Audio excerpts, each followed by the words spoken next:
Welcome back to Katawa Sojo. Do you like my flamingo shirt? It's ideal for this heat. It's like 26, 27 degrees centigrade, so I need something quite cool to wear, and this is one of the only things I could wear this heat. What's going with Emmy? Something is very wrong as I stare at the scene before me. Emmy's there, yes, but she's in a wheelchair, and her legs are missing. I glance around the room and see them sitting in a corner. Look like they've been thrown there.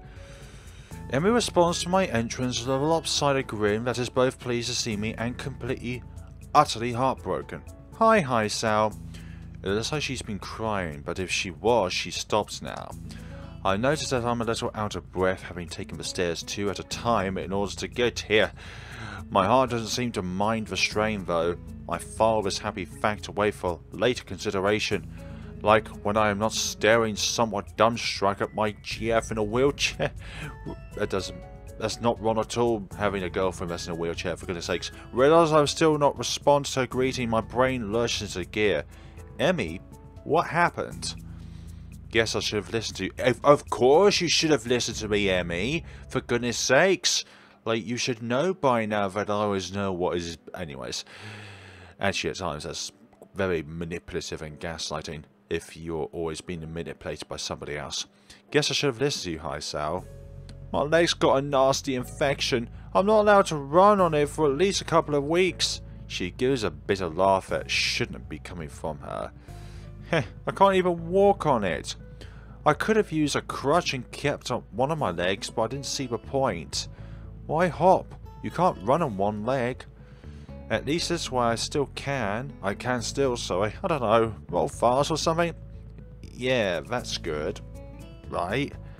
My awkward attempt to look on the bright side seems appreciated, but not really effective. Emmy shrugs again. It's just kind of a nuisance. I mean, we can't even eat up on the roof now. No wheelchair access. But that doesn't mean we can't eat lunch together. Yeah, but that's not a big deal, right? I mean, we can still eat lunch together, and that's the important thing. The lopsided grin again. It hurts to look at. I suppose so, yeah. But like I said, it's a nuisance. I mean, I haven't really used a wheelchair in... forever? She thinks for a minute. Maybe 7 years? Something like that. Anyway, a long time. I'm afraid I'm a bit out of practice. Well, fortunately it's only temporary, right? Emmy nods. Oh yeah, of course. It's not like I've lost him permanently, but it's a pain in the ass all the time. I nod sympathetically. There's not much else I can do after all. What am I going to do? Say, I told you so? No, that's not effective whatsoever. That's not cool. Although I did tell her to get that legs looked at, but it's better than saying, I told you you should have got your leg checked out, but because you're too stubborn to get your leg checked out, this is what happens. Nah, that's no good. But by the time I noticed, it was too late anyway. Do you need help with anything? That is, can I help you with anything?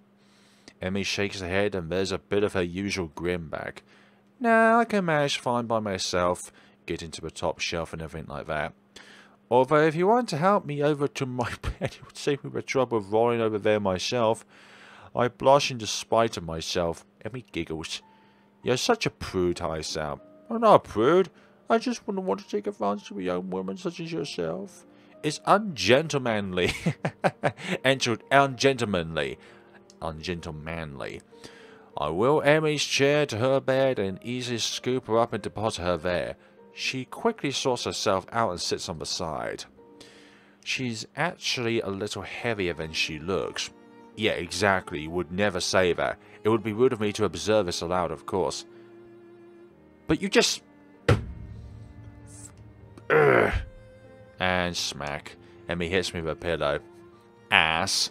Just saying is all. Must be all that running. At the mention of Emmy's grin falters slightly. Well, I guess I'm going to have to worry about that for a bit, huh? Maybe I'll lose some weight. That's what you do to lose weight, right? Cease physical activity? I'm pretty sure that's what the nurse would recommend. Speaking of which, are you going to still be showing up in the mornings? I'd hate to run up... Ah, sheesh. Emmy's sudden interjection, more of a disquieted muttering than anything too profane, causes me to look over in shock. She's leaning forward, trying to cover the fact that she's crying by covering her eyes with her hand. Of course, subdued sobbing makes it pretty obvious that she's crying. Hey, I'm sorry. Forget I said anything, okay? I place a hand gingerly all over. I can't think of nothing else to say or do. Can't think of nothing else to say or do. How do you comfort someone who's just lost their legs again? Emmy wraps me in a hug and stays at the way for a while. Sorry. I'm pretty bad at this whole comforting thing, I guess. Don't say that. I'm fine, really.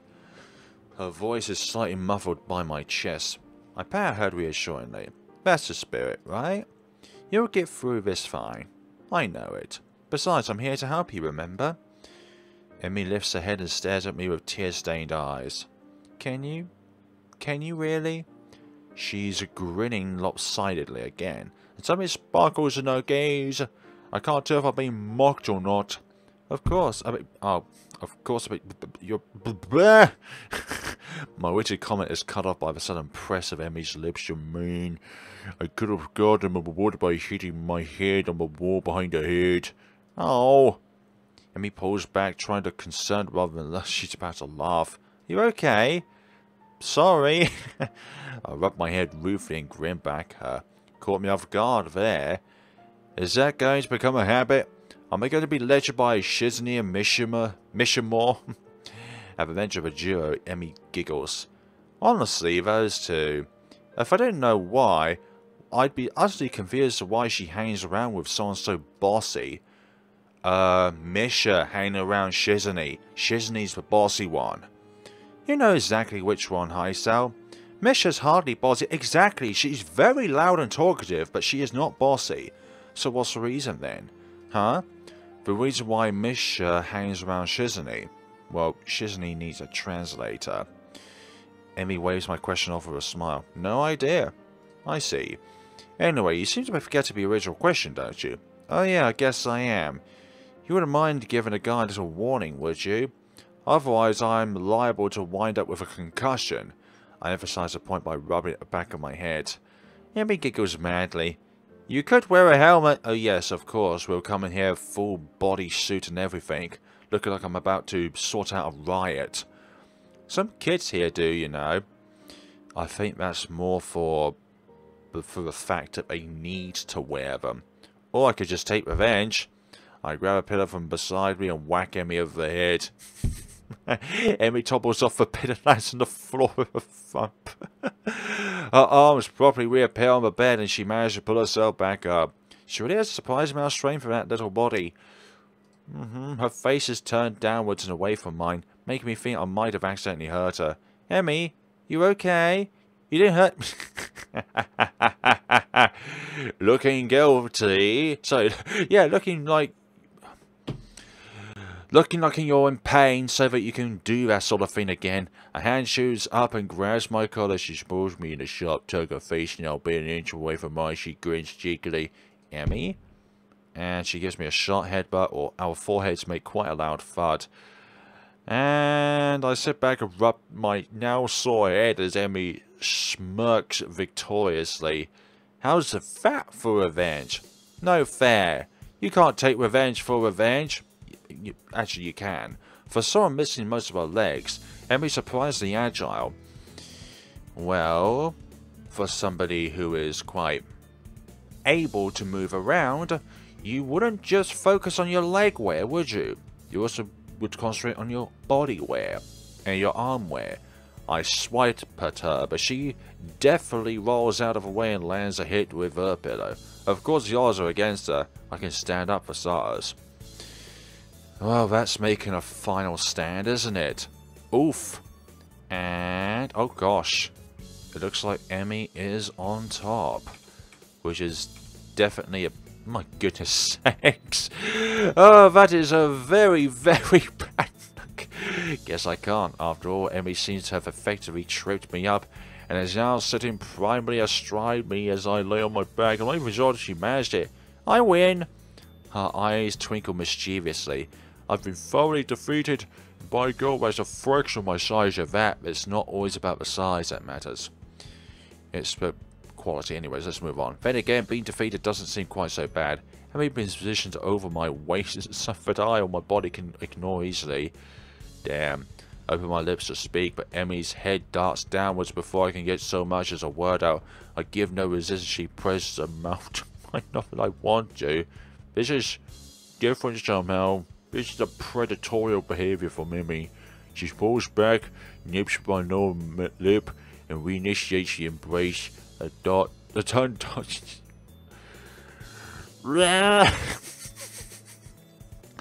My mind starts to go foggy, and I become vaguely aware of my hand shriveled up Emmy. Great.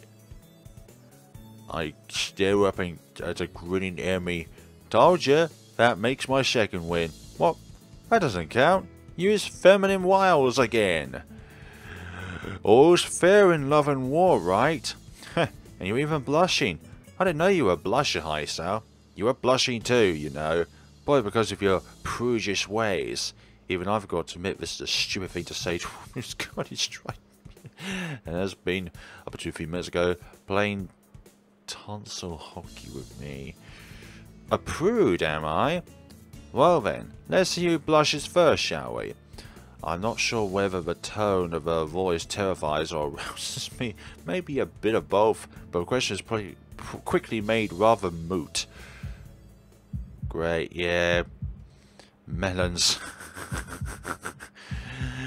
Menly out of love and stuff like that. There would be a scene in between. That is disabled. So why was there something in there which is AC and it's not air conditioning? Okay, the sunlight breaks through my window shortly before my alarm ruins the morning silence. I feel sore. The events of the previous evening suddenly intrude upon my conscience, and I find myself blushing. It was an eventful evening, and it explains perfectly the soreness in my lower... Okay, the walk back, as I recall, had been rather tense.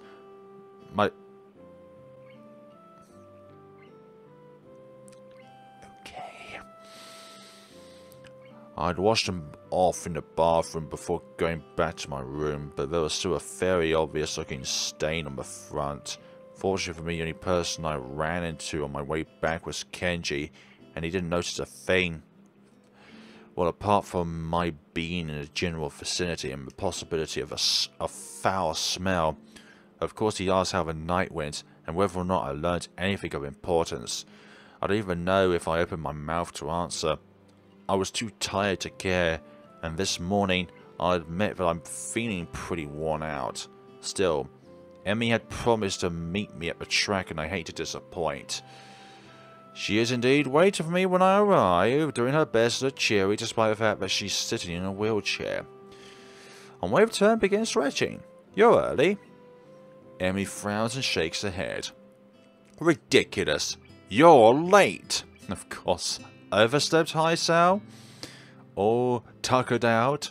Well, at least she seems more like her old self. And as expected, she doesn't seem that shy about mentioning our previous activities. Oh, goodness sakes, what am I going to do? Mispronounce activities as activities? Hey, you're lucky I could show up at all.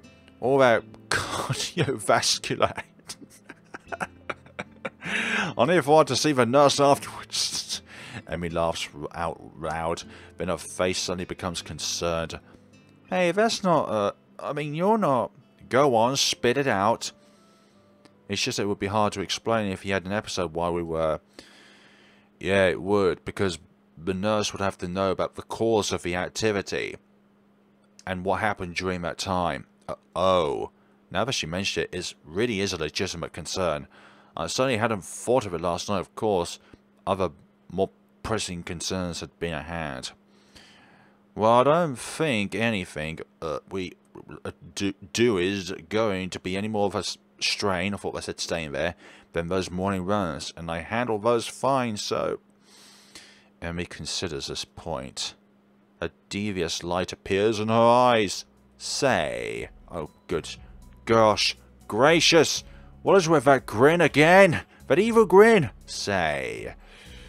The light vanishes and Emmy grins ruefully at me. I can't help but feel vaguely suspicious. I seem to have forgotten a pair of gloves. What do you need gloves for? Emmy indicates the chair upon which she is seated. For this, of course. Sure, regular moving around is all well and good without them, but I want to be able to get a good workout.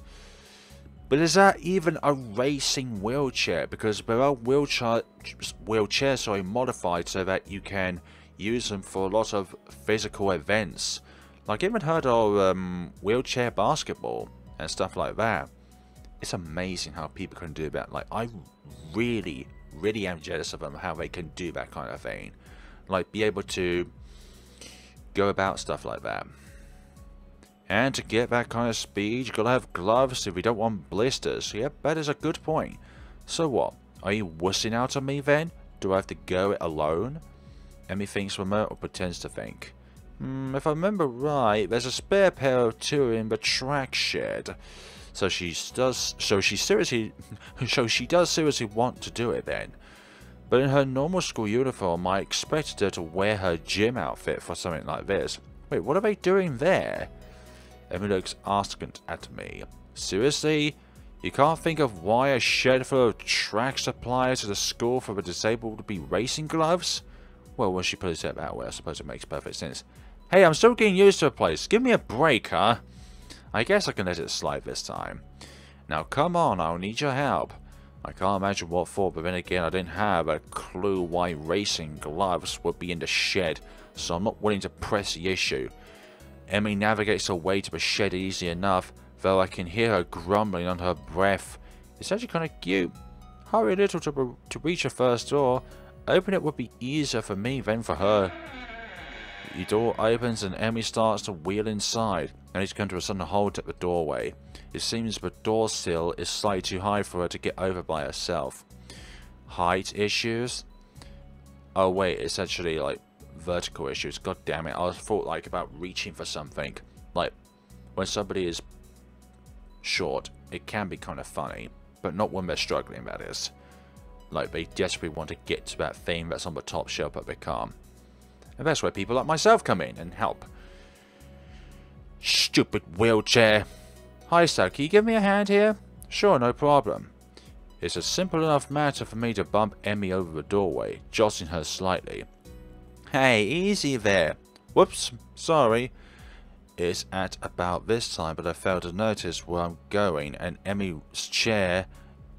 I ran Amy's chair into the mat. Ouch! She gives a startled yelp and topples forward out of the chair. There's a moment of silence as I gaze in horror upon what I've done, and Emmy glares at me. Hi, Sal. Yes. Promise me you'll never work at a hospital. Sorry, I didn't mean to. Emmy giggles and holds up her hand. Would you kindly help me back into my chair? Hi, Sal.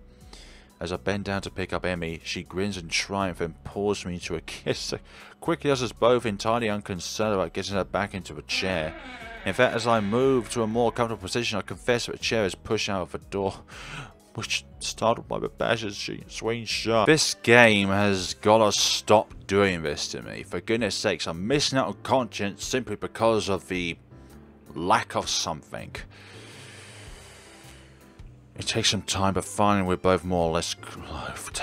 There's a frantic moment where neither of us knows where Emmy's wheelchair is, but I recall it's going through the door and rescue it. Now be more careful going through the door this time, would you? Bumps are not my friend right now. I'm so sorry you tried this. Emmy shrugs and grins. Well, it was worth a shot, right? And anyway, it was good. Oh, goodness sakes.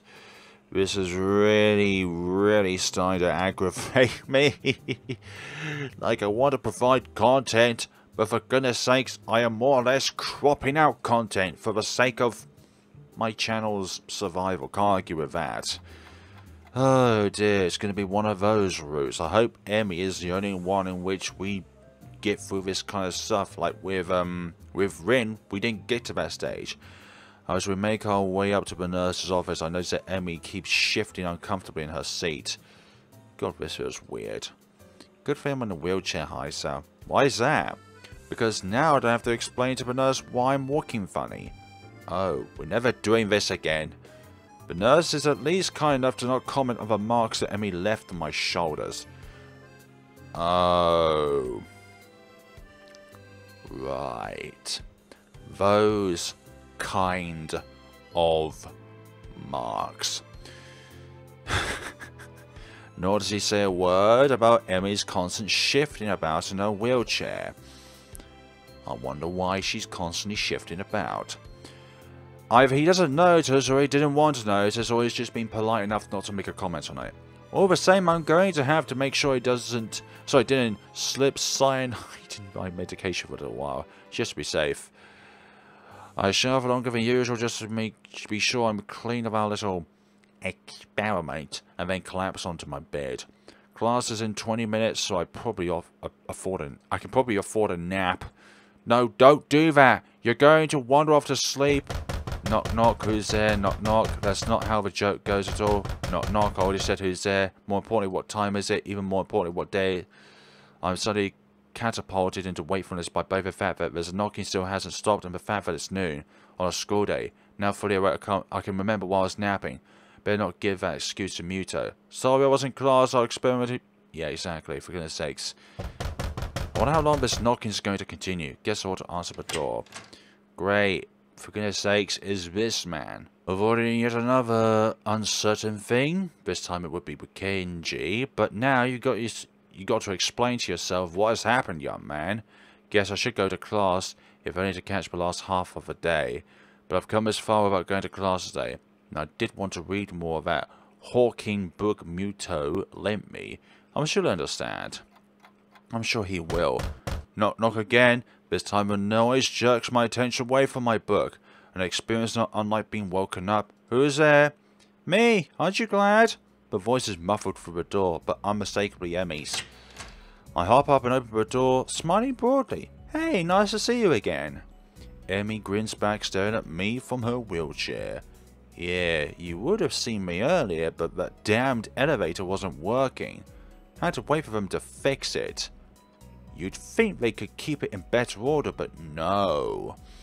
I chuckle a bit at her vexed expression and invite her in. She wheels in easily, and with my help she hops onto... Why is that always the first place you go to? There, much more comfortable than that stupid chair.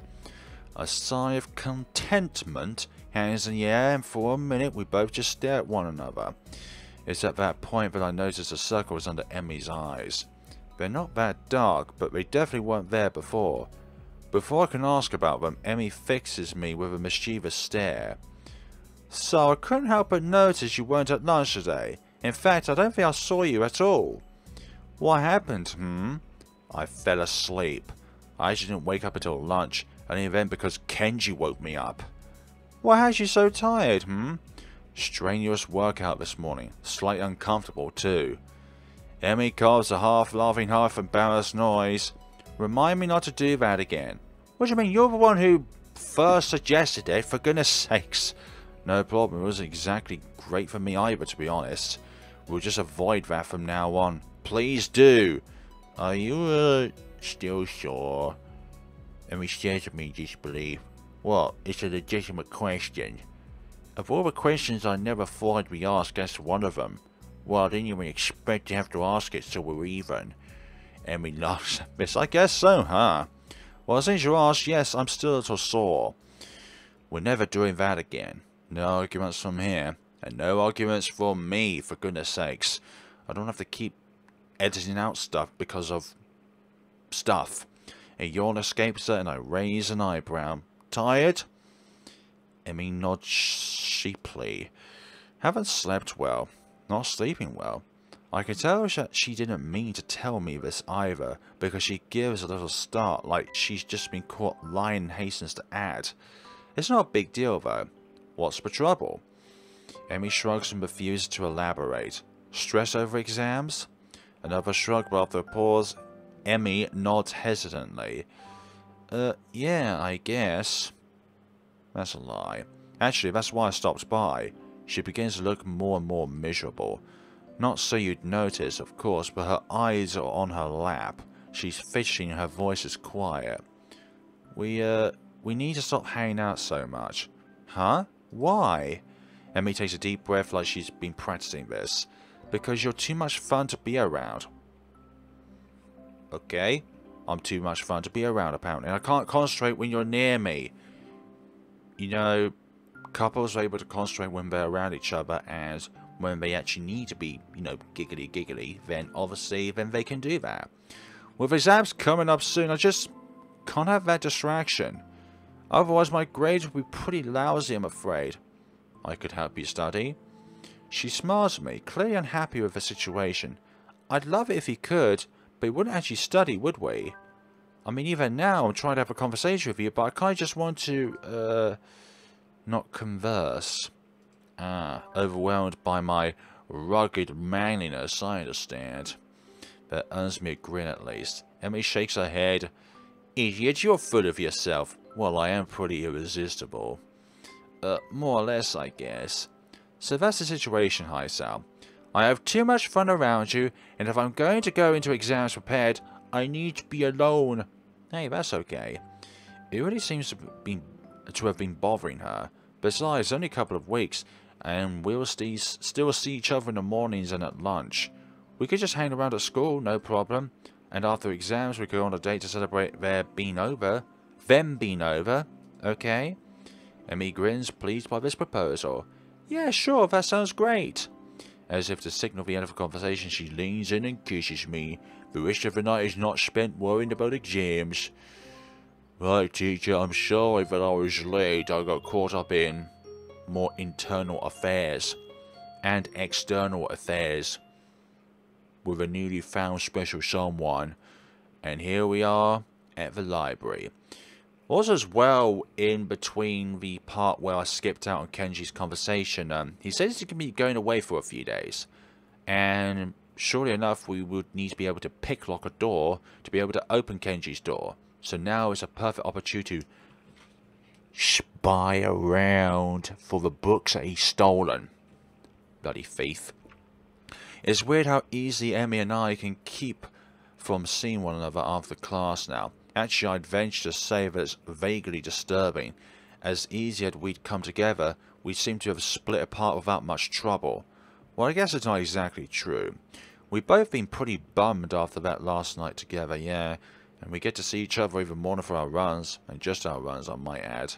Lunch too. I especially enjoy lunchtime with her.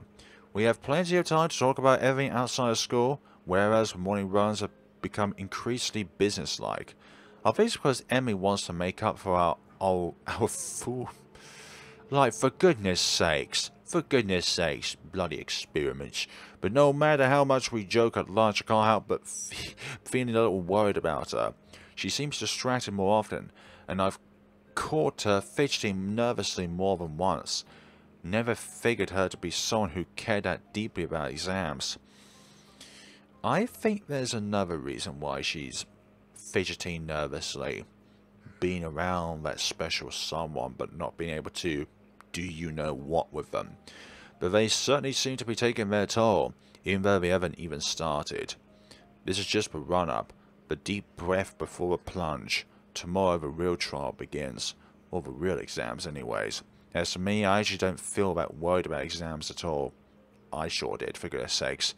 I'm not sure why. I mean, they're pretty important. My scores here will determine my odds of getting into a good university. Hell, if I'm too cavalier now, it could spell doom for my academic career. But going into them, I feel confident that I'll come out the other side okay.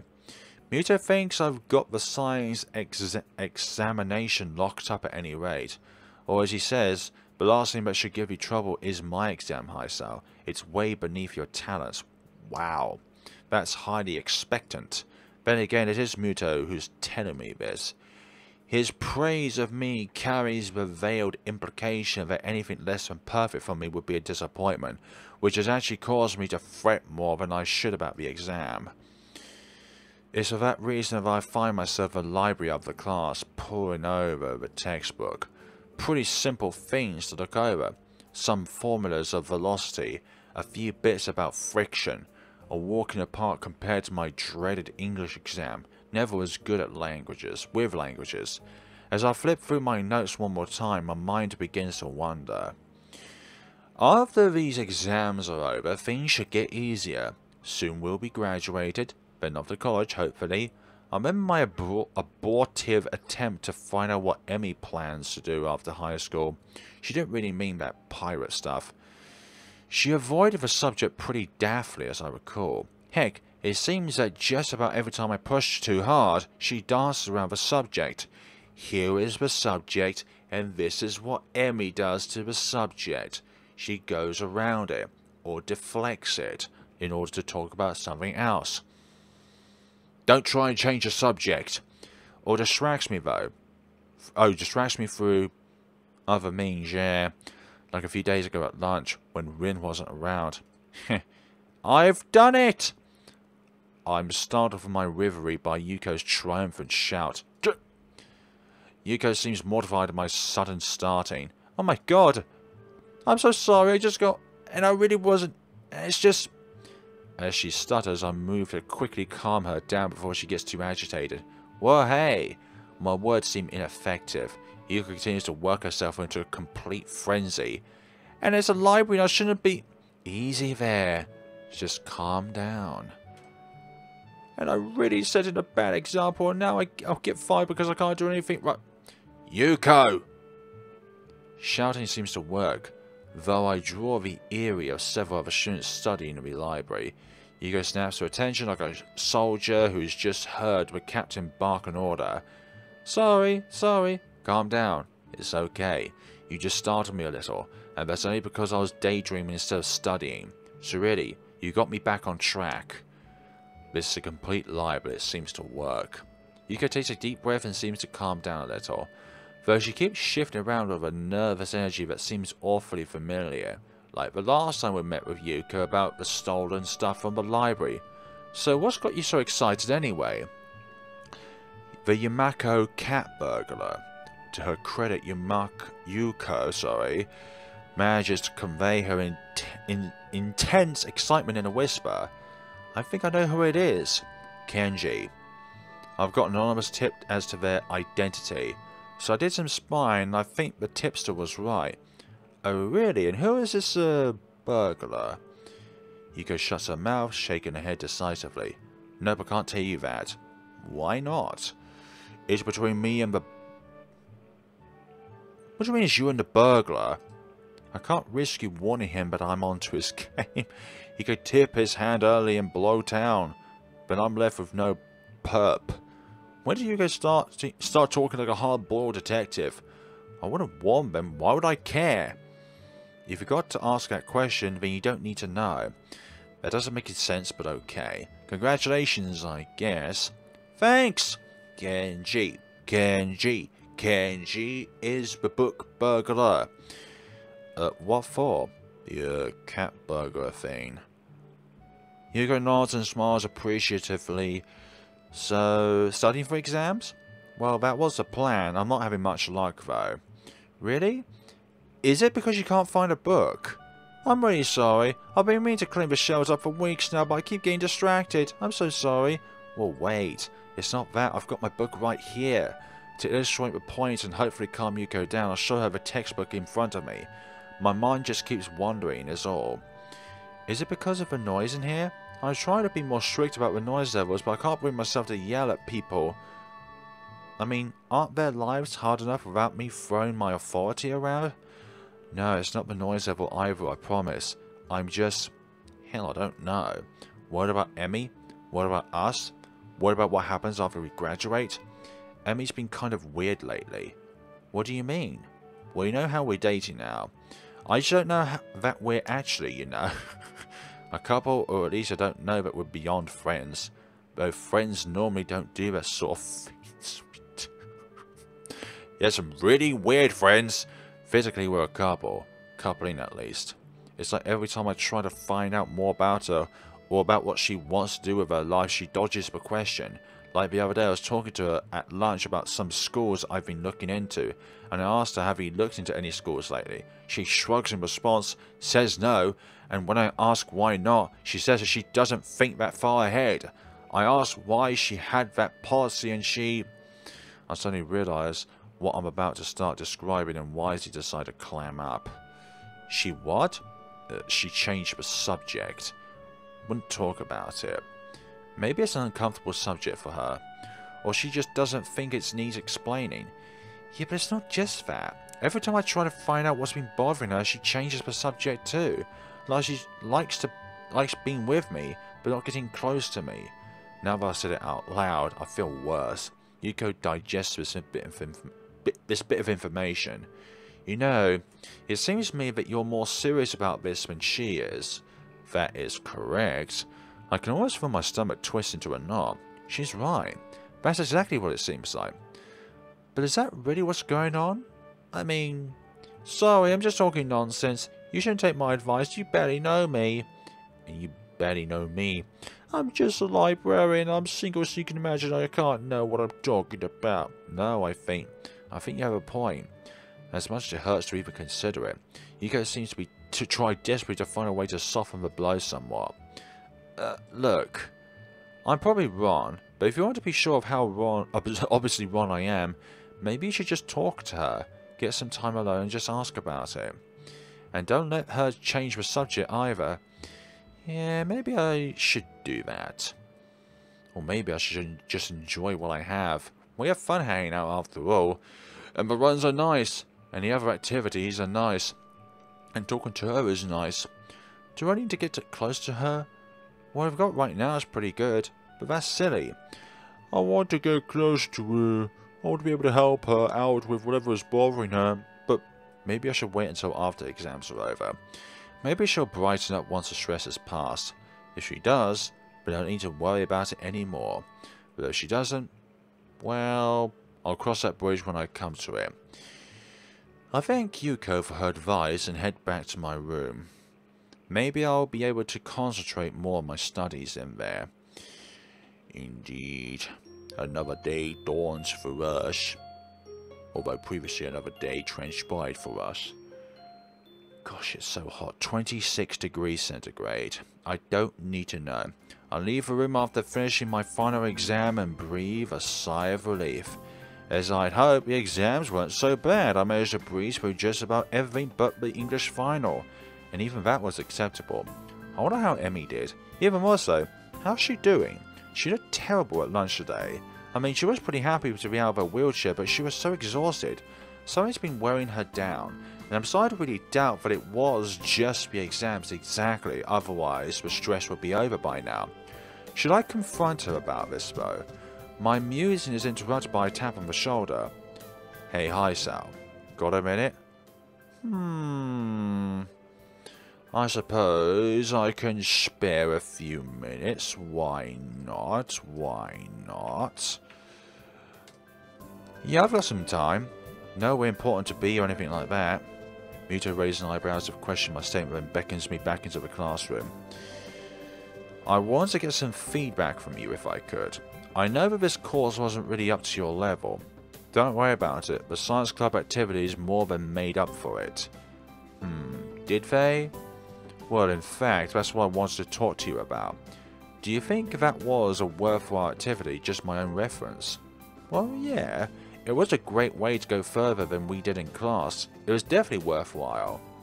Muto seems delighted by my response. That's great. Exactly the sort of thing I was hoping for. You know, Hayasao, I'm glad you came here. It's always good to have a student who really gets into the subject you teach. In a way, it makes dealing with the rest of the students more tolerable. Wow. You're a bright kid too. You took to this stuff like a duck to water, or some other such smile. Thanks? You're a great help. Great help, sorry, especially with that college stuff.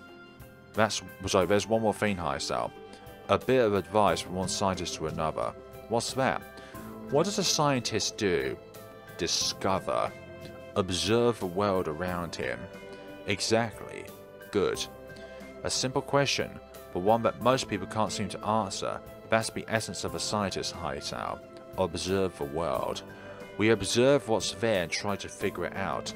But what if there's something you can't figure out? What's a scientist to do if he can't observe something?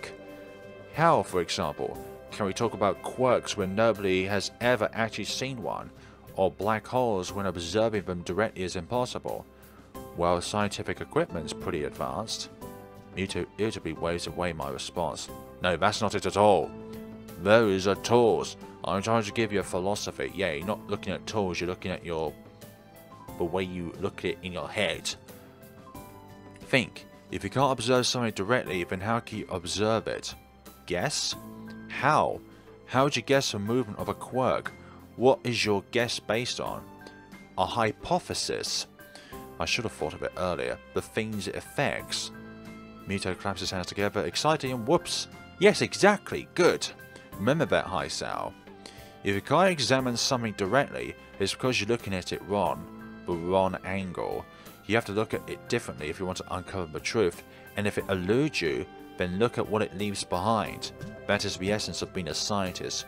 We never stop looking for the answer, never take anything for granted. Observe, experiment, and observe some more. There's a lot of stuff out there that makes no sense, Hisao. Your job is to get it to make sense. If nothing else, I hope you learnt that here. I think I can remember that. Mewtwo smiles satisfied. Good. Now go enjoy your time off. You've earned it. A good pupil, Hisao is. I'll leave the room feeling a little confused. What brought that on? Although, am I going about this thing with Emmy the wrong way? If she won't tell me, then can I go about it some other way? The question keeps spinning in my head even after I make my way back to my room. What if she gets angry about it? Besides, what if there's nothing wrong? If I go and refuse to leave until she tells me what's wrong or something, won't that come off as clingy? I don't want to start a fight or anything over something like this. Maybe I should just drop the matter and see how she is tomorrow before I do anything. Would it be so bad to just let it go? It's not like we don't enjoy each other's company, but odd as it sounds, I really want to help her. I don't even know with what or if there's anything at all she needs help for, but I want to.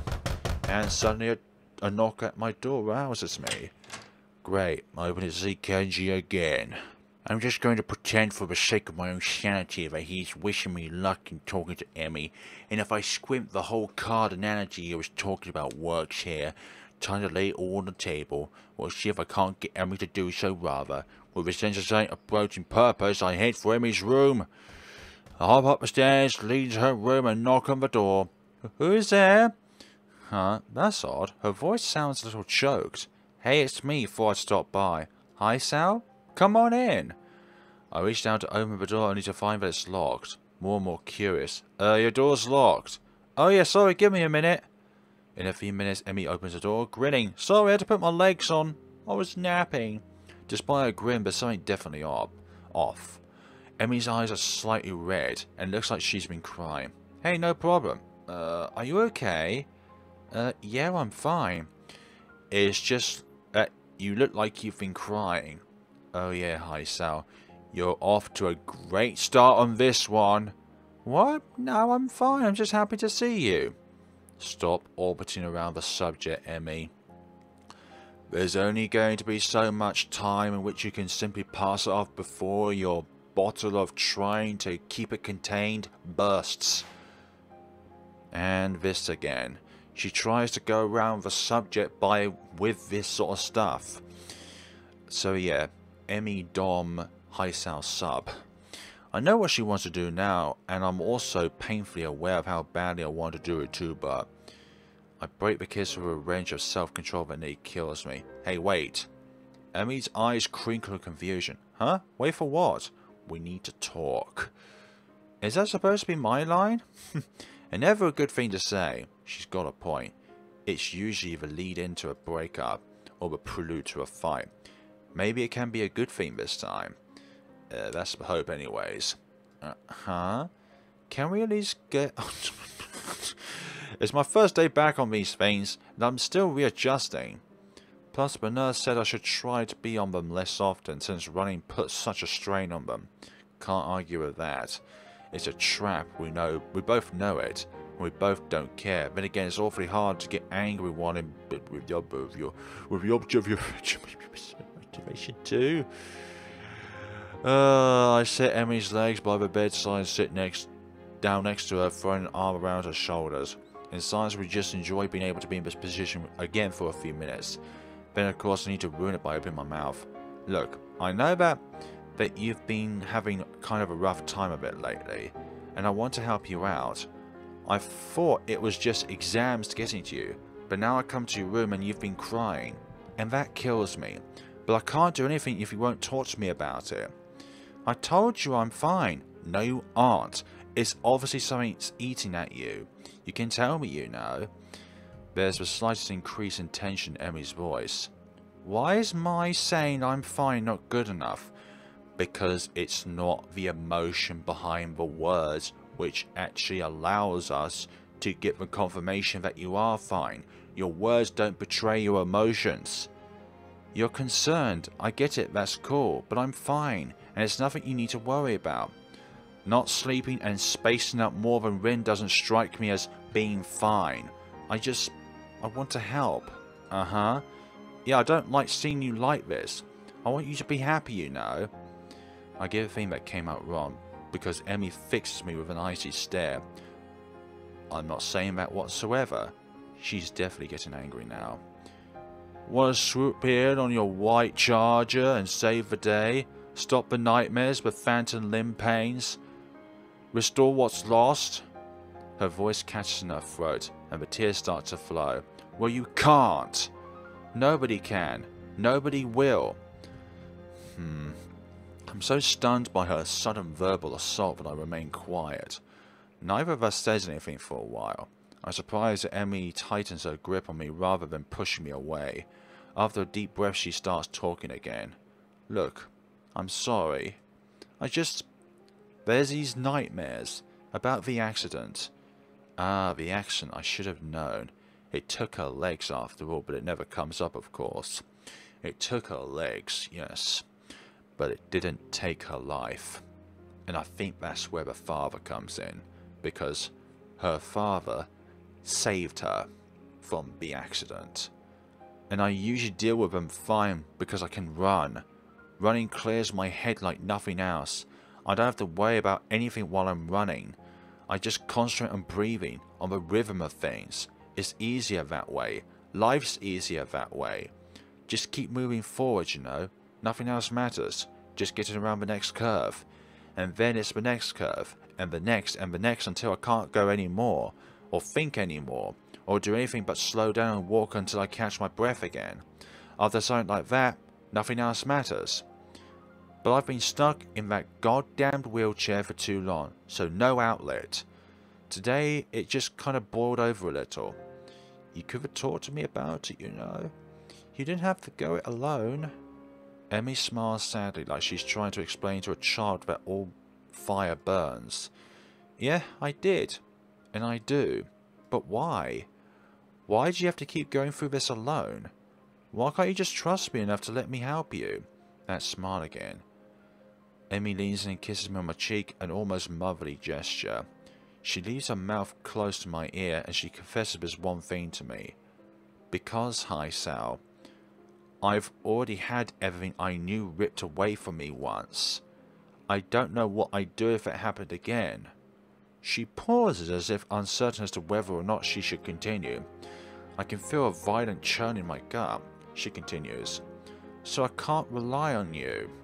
Or the nurse, or anyone else. Just me. That's how it's got to be. Having delivered this short speech, she looks down and covers her mouth with the back of her hand. The conversation is clearly over. I search for something to say, but I can't think of anything. Maybe I should go for now. I've got stuff. Emmy doesn't even look up. She sounds tired or relieved. I can't tell which. Okay, Hi Sal.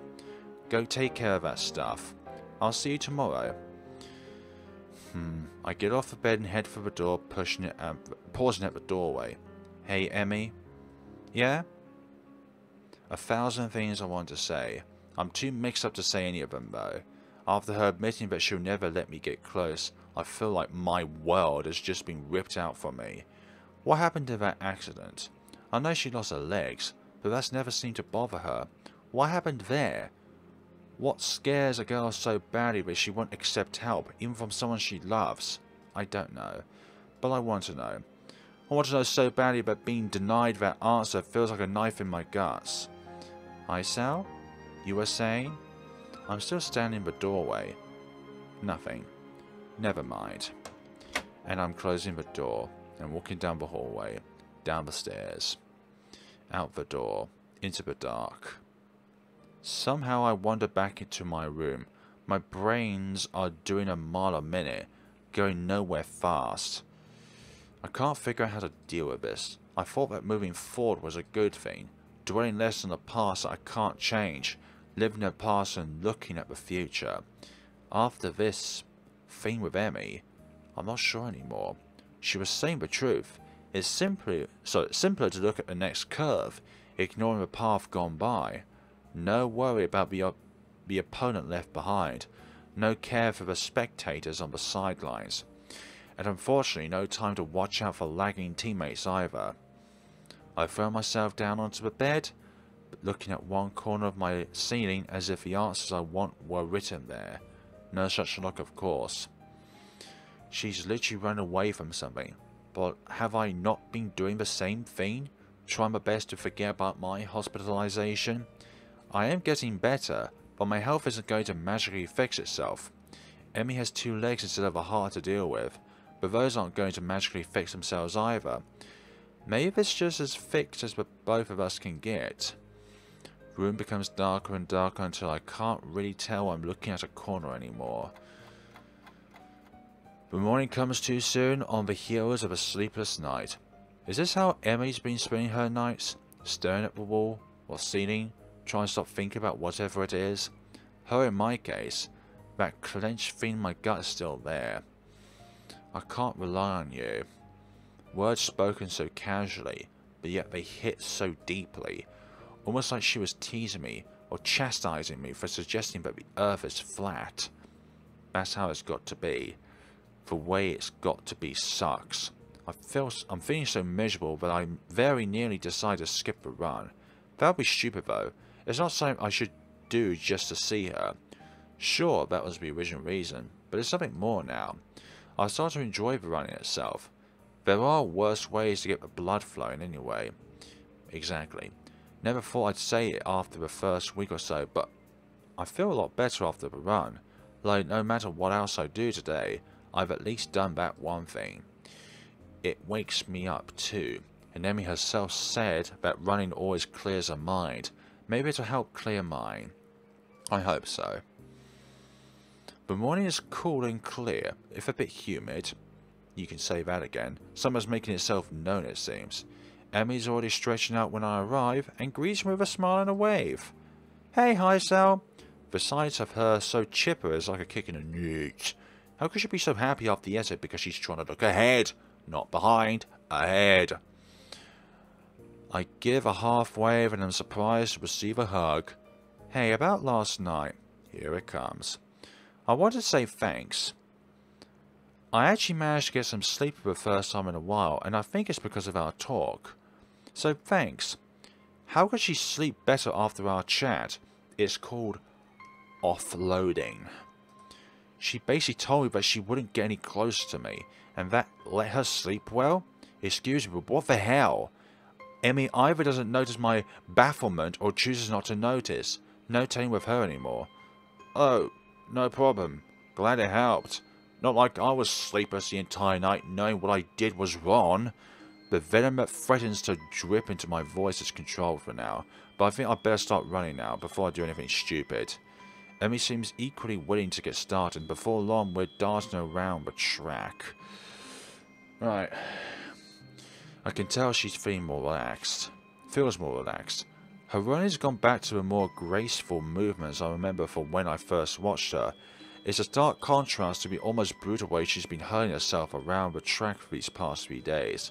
Our talk really does seem to have helped her. A pity it couldn't help me. I get into the rhythm of the running, thinking back to when I couldn't afford thinking about anything else but keeping my breathing steady and legs moving. Guess those days are gone. At least for the first couple of laps. Annoyed at the lack of success I'm having with clearing my head, I increase the pace. There's the burning sensation in my legs. The breathes coming ragged in my chest, the pound of my heart, which I still need to be careful about. But it does seem to have gotten stronger. I can feel it pumping blood through my veins. The sound thrums in my ears, but instead of being panicked, as I was that day in the snow, I'm instead filled with elation. Yes, it's working. My heart, that fatal flaw that landed me here, has improved. I'm able to keep going now, and maybe one day I'll be able to stop worrying as much. Right now, it doesn't matter that I've no idea what to do about Emmy and me. All that matters is that my arms and legs continue to pump in concert with one another. Nothing else. As I hit the final stretch, I remind myself that running really does help, though not as much as I'd hope. I do feel better, and as I walk a few laps to cool down, I begin to remember last night in a slightly less emotional manner. Emmy wants me to stay distant from her. I can't bring myself to do so. There's got to be a way around this, some kind of middle ground I can reach. Not sure what that middle ground is, though. Damn, I was almost feeling optimistic. Nice run, Hisao. You've really improved. Nice run. That's all I can hope for now, isn't it? Congratulations, Hisao. You're pathetic. I've got to change my attitude. Well, you know, I am pretty awesome. And yet I just keep saying things which I don't mean. Any second I'll be as good as hiding my problems as Emmy is. I like to think so. Why does she do this to me? Say something like that with such real affection in her voice that it makes my heart leap. She doesn't mean it. She can't. I must be doing a worse job than I thought, because Emmy peers closely at me. Hey, you feeling okay? Maybe we should get to the nurse, huh? Yeah, I'd hate to kneel over on you. Emmy looks like a little shocked at my bitter tone. Don't say things like that. You've already done it once before, you know. Why does she act so affectionate? She doesn't really care. I thought she made that clear, but despite all of that, I found myself apologizing, even though I shouldn't have to, even though she's probably just put it on an act. Sorry, huh? Come on, let's see the nurse.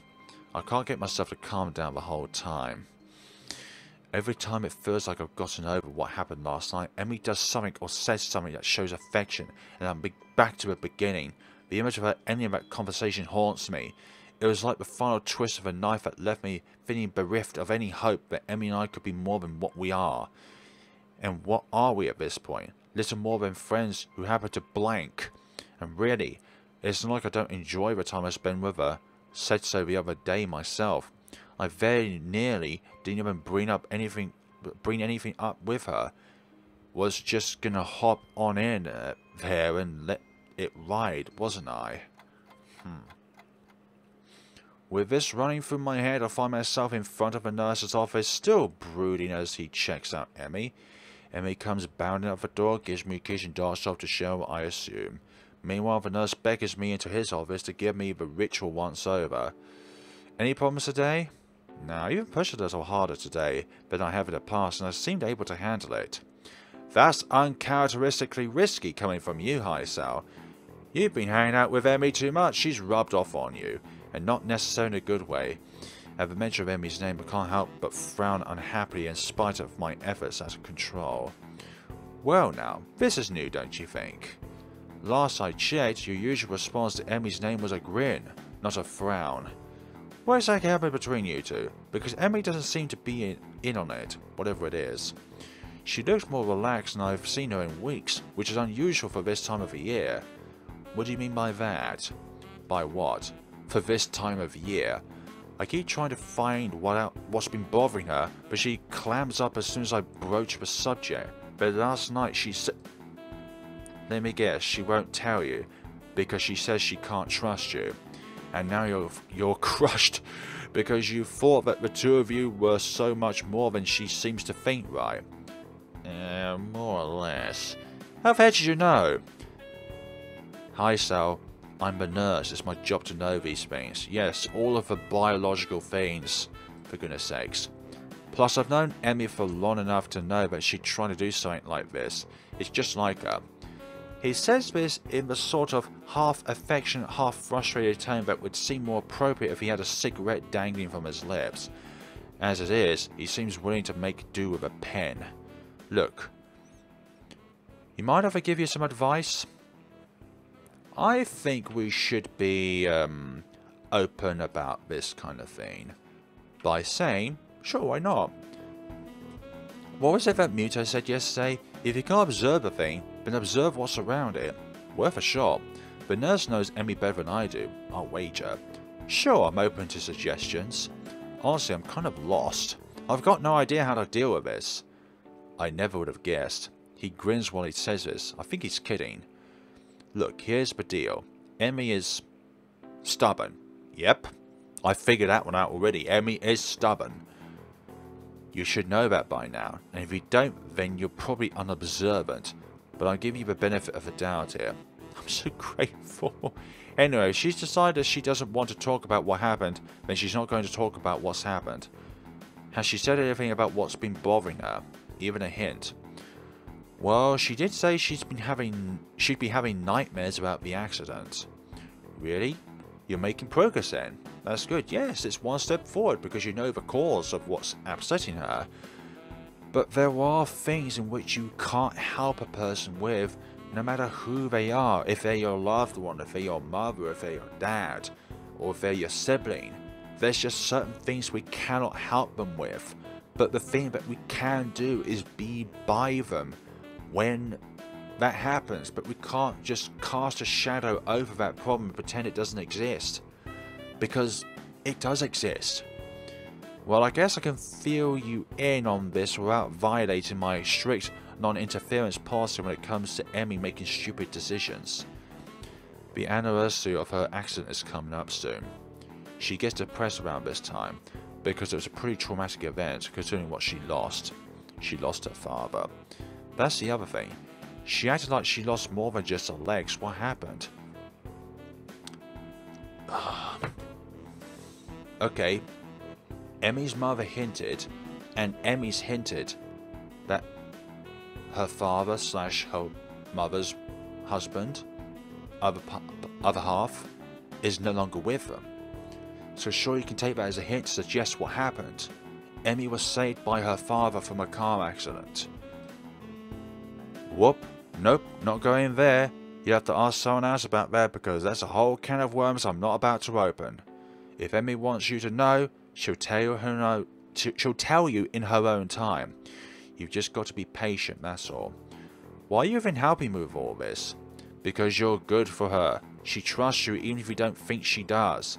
You've got the best chance out of anyone at the school right now to help her through this time of year. She won't accept my help, but she might accept yours if you don't screw it up. So don't screw it up, got it? I open my mouth to respond, but a knocking sound at the door interrupts me. Hey, you guys still in there? Just a moment, Emmy. Give us a second to get our pants back on. The door bursts open. Emmy glares and eyes at the nurse. A-hole. Didn't mean to get your hopes up. Hey, can we leave me out of this? Anyway, what's up, Emmy? Forgot something? I'll try to take a more cheerful tone with her. No need to upset her. Two can play the everything's fine game. Actually, I forgot to ask you something. Oh, what's that? Do you want to come with me on a trip to my house? My mum was making dinner. I thought you might want to join us. Well, of course I accept. Emmy punches the nurse in the arm playfully. Not you, idiot. You were over last week. I was talking to Hisao.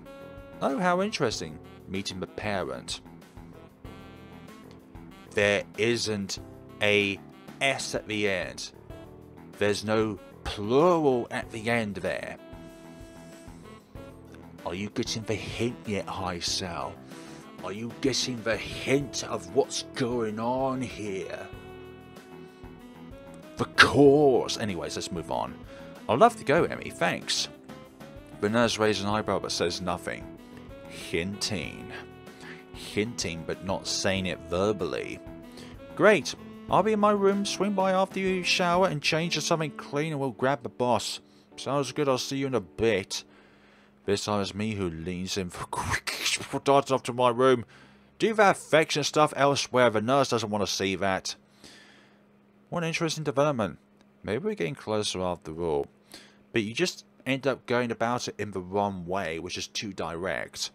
It's all about, let's say, a gravity's effect of pulling something inwards. You don't want the gravity to be too big or too I don't know what the right word is, but if it pulls you in too much, then the only thing that that object wants to do is not be pulled into it, but it wants to be interjected away from that pull. So in this case, Emi's kind of gravity for Hisao inadvertently was too great, and therefore Hisao was kind of colliding to Emi a bit too quickly there. But you've got to kind of spin around and then kind of crash. Maybe Emi's finally ready to open up a little, or maybe she's just been polite. And a free meal sounds like a good way to apologise for last night. Great, now I can't decide whether to be excited, nervous or depressed. All of the above, but why be depressed? I settle for a combination of all three. Hop in the shower. A shower is good after all. And where do we end up now in all this sort of talk? And we're on the bus. Okay, folks. We're going to be back on this game in the next time, for goodness sakes. There's so much to happen throughout this episode. Even more highs and lows than were in the previous episode, but this time it's more to the extremes. And for goodness sake, stop presenting those scenes to us, even though we disabled the AC of the game. Even though they still present AC to us. Like, surely they would figure out that that kind of stuff is still AC to the developers. Shame on you. Thank you so much for watching, and see you all in the next time of Katawa Shoujo. Thank you so much for watching. Take care of yourselves.